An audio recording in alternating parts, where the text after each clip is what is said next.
আমি আপনার সঙ্গে কথা বলবো না। তুমি আমাকে আগে বুঝিয়ে দাও। আমার সঙ্গে কথা বলবো না, আমাকে নিয়ে কথা বলবো। আপনার সঙ্গে আমি কথা বলবো না।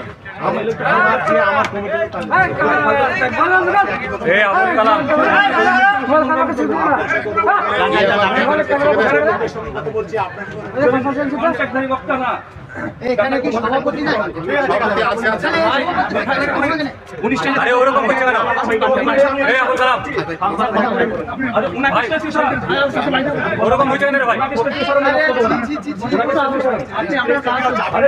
আপনি স্টেজ থেকে সরেন। এইখানেই থাকবে। আপনার কথা বলতে একটু নিচে যায়। আমি এখানে একজন থাকবো না। আমার সঙ্গে আমাদের সঙ্গে কথা ছিল। দুঘণ্টা বক্তব্য এরকম কথা ছিল। কে কন্টাক্ট করেছে রে ভাই? আমার যে কমিটির লোকেরা করেছে। আরে কন্টাক্ট করতে দিয়েছি উপরেছে।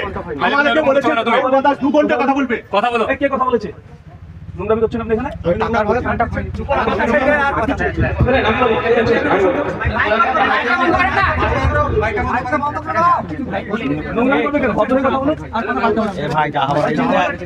আমি বলি জিন্দগি তো উনাকে বুঝিয়ে দেন নাকি? 1 টাকা কন্টাক্ট করা আপনার সঙ্গে?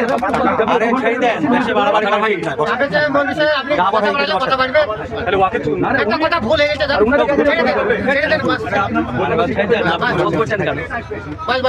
ভাই ভাই আরে আপনি উনাকে বন্ধ করতে পারেন না। উনাকে আপনাকে বন্ধ করতে পারেন। আমার কথা আমিও তাই। ও যদি মেজাজ দেখায় আমিও মেজাজ দেখাতে পারি। নোংরামি করতে নিষেধ করে দেন। শুনে দাও বাড়ি দিতে বাধ্য না। আরে আপনাদের কমিটি ঠিক করেন। নোংরামি করছেন উনি। আলোচনা তো ভাই আমাদের হাতে শামসুদ্দিন ভাই ঠিকঠাক হয়ে গেল। একটা অবস্থান খারাপ ছিল, তারপরে তো এরকম করে তাহলে দ্বিতীয়বার আর হবে না। নিয়ম শৃঙ্খলা বজায় রাখতে পারছে না। শুরু করেন আপনারা বসে যান। বসুন ভাই, বসুন বসুন, আপনারা বসুন।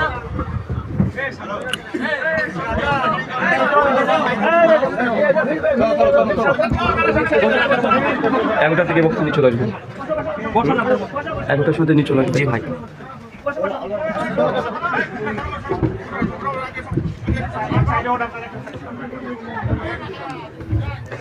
আসসালামু আলাইকুম ওয়া রাহমাতুল্লাহি ওয়া বারাকাতুহু। ইন্নাল হামদালিল্লাহি নাহমাদুহু ওয়া নাস্তাঈনুহু ওয়া নাস্তাগফির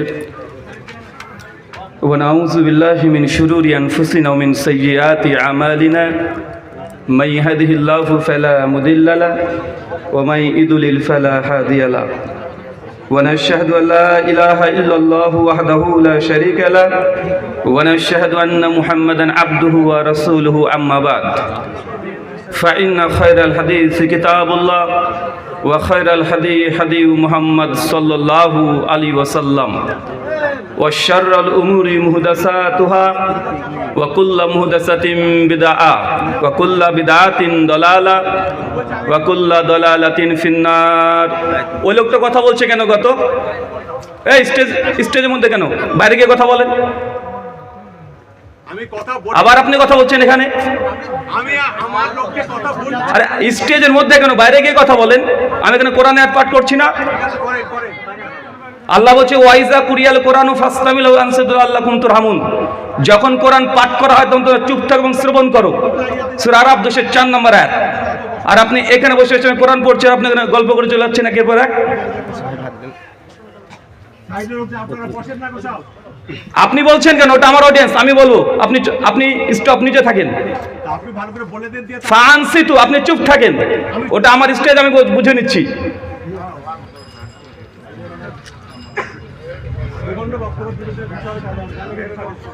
আবার উল্টা উল্টা কথা বলছে। উনি আমার সঙ্গে জানেই না, আমার সঙ্গে জানেন না। আগে ভালো করে জেনে আসবেন।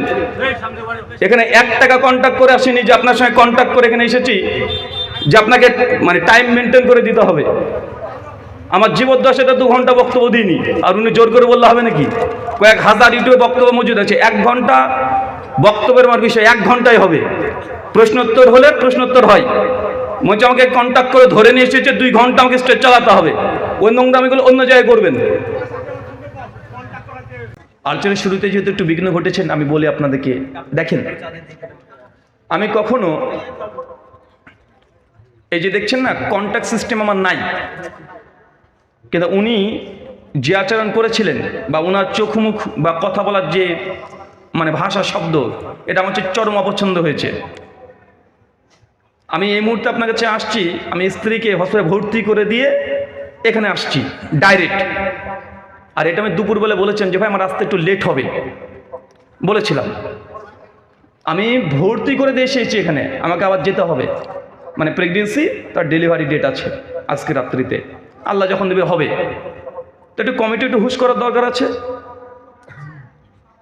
যদি আমি আগে 10,000 টাকা 20,000 টাকা কন্ট্যাক্ট করে আসতাম, 10,000 টাকা অ্যাডভান্স নিতাম, বাধ্য করতে পারতেন।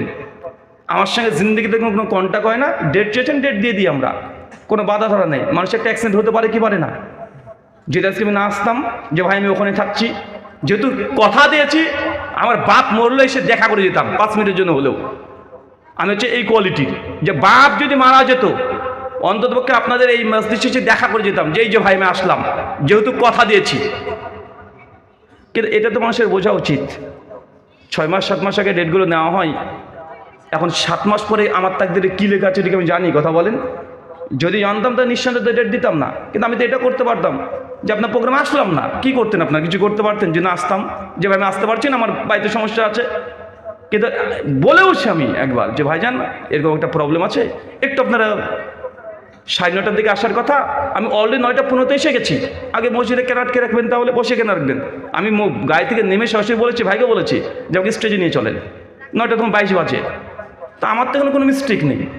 উনি বলছেন না 2 ঘন্টায় পুজো দিতে হবে। এখন 9:50 উঠলো, আপনাকে 11:50 পর্যন্ত আমাকে আলোচনা করতে হবে। আর বাপের চাকর আমি, নোংরামি অন্য জায়গায় করবেন। আপনার সঙ্গে না কোনো কন্ট্যাক্ট হয়েছে আমার, আর জিন্দিগিতে টাইমের কন্ট্যাক্ট যে 2 ঘন্টায় বুঝিয়ে দিতে হবে, মানে বলে কীভাবে? মানে সেটা মানে কমন সেন্স তো আছে নাকি? সিনেমা দেখতে এসেছে নাকি যে 2 ঘন্টায় বলতে হবে? না রে ভাই, এগুলো জানা উচিত। কারণ আমার যদি ডেট নেই, আগে এগুলোকে কনফার্ম করে আসবেন। কারণ মানুষের সম্মান একটা আলাদা জিনিস, সম্মান অর্জন করতে হয়, সম্মান অর্জন করতে হয়। এতগুলো মানুষের সামনে একটা সিনক্রেট করবে, অনেক মানুষ আমাকে ভুল বুঝতে পারে কি পারে না।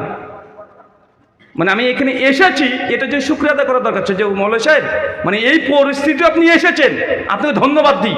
না তো ওর চোখ মুখই আলাদা, এটা নোংরামি ছাড়া কি। ও যত শিক্ষিত হোক, আল্লাহ সুবহানাহু ওয়া তাআলা আপনাকে বোঝার তৌফিক দান করে, আমিন।